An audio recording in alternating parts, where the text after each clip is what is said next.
এই সমস্যা। তুমি হুজুরের কি সমস্যা? আমার কি অবস্থা হবে আমি জানি না। আমি আরেকজনের দোষ খুঁজি, আমি আরেকজনের বদনাম বলি, আমি আরেকজনের পিছু লেগে থাকি।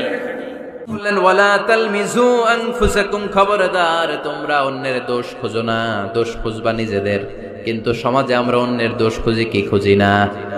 5 নাম্বার, ওয়ালা তালমিজু আনফুসাকুম, নেভার ডিসফেম ইচ আদার, একে অপরের দোষ খোঁজো না।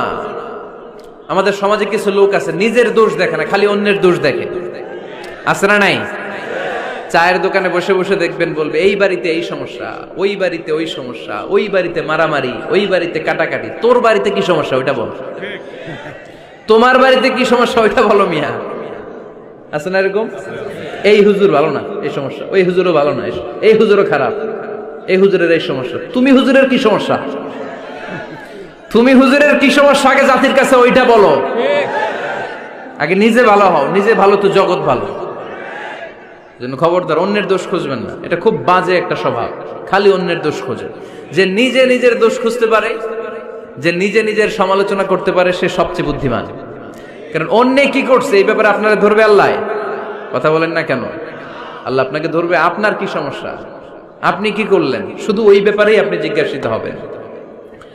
এজন্য আল্লাহ বললেন তাদের উপর আমার লানত, তাদের উপর ধ্বংস, যারা প্রকাশ্যে অপ্রকাশ্যে অন্যদের দোষ খুঁজে বেড়ায়, দোষ বলে বেড়ায়, এরকম আছে না নাই?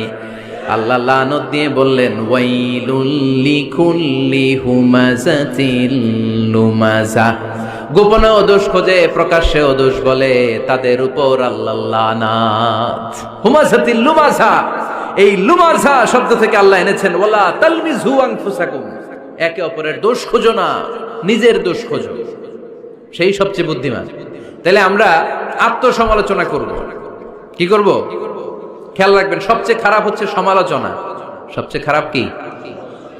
তারপর কিছুটা ভালো যেটা, সেটা হচ্ছে আলোচনা। সেটা কি? আলোচনা। সবচেয়ে ভালো হচ্ছে আত্মসমালোচনা। সবচেয়ে ভালো কি? তাহলে 3টা বললাম। এক হচ্ছে সমালোচনা, আমরা করব না, আমরা করব আলোচনা, আর সবচেয়ে বেশি করব আত্মসমালোচনা, সেলফ ক্রিটিসিজম। রাতে ঘুমানোর আগে একটু ভাববেন কি কি ভুল করলাম, কাকে কাকে কষ্ট দিলাম, কি কি অন্যায় আজকে আমার দ্বারা হলো, কালকের দিনটা যেন আমার আজকের দিনের চেয়ে ভালো হয়। নিজের সাথে নিজের এরকম বোঝাপড়ার দরকার আছে না নাই? আমরা যেন আত্মসমালোচনা করি ফরিদপুরের ভাইয়েরা, অন্যের দোষ যেন না খুঁজি। Small people talk about people, যারা নিচু মনের মানুষ এরা শুধু মানুষের দোষ খুঁজে বেড়ায়, মানুষ নিয়ে কথা কয়, এই মানুষ, এই মানুষের সমস্যা, এই সমস্যা।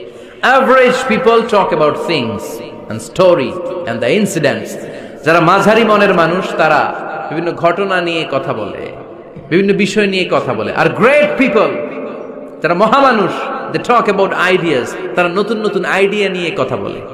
এই আইডিয়া সমাজে অ্যাপ্লাই করলে, ইমপ্লিমেন্ট করলে সমাজটা বদলে যাবে। এই আইডিয়া এখানে সেট করলে এখানে কল্যাণ হবে। বড় মনের মানুষরা আইডিয়া নিয়ে কথা বলে। এখন দ্য ডিসিশন ইজ ইয়ার্স, সিদ্ধান্ত আপনার। আপনি কি ছোট মনের মানুষ হবেন না বড় মনের মানুষ হবেন? অন্যরে নিয়ে আমার কোনো টেনশনের দরকার নেই। আমি জান্নাতি না জাহান্নামী, এই টেনশনে তো ঘুম আসে না আমার। আমার কি অবস্থা হবে আমি জানি না।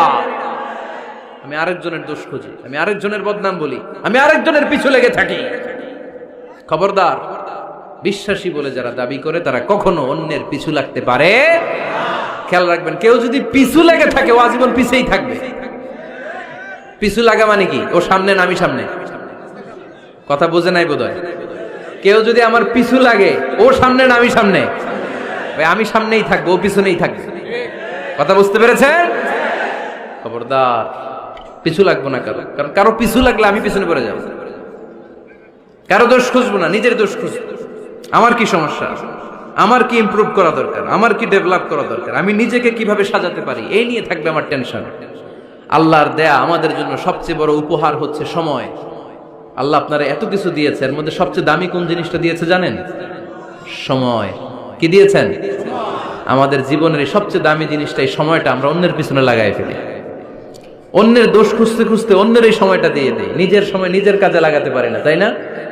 এজন্য আমরা যেন অন্যের দোষ না খুঁজি, নিজের দোষ খুঁজি। ওয়ালা তালমিজু আনফুসাকুম, একে অপরের দোষ খুঁজো না। আদেশটা কার? আওয়াজ করে বলতে হবে, আদেশটা কার?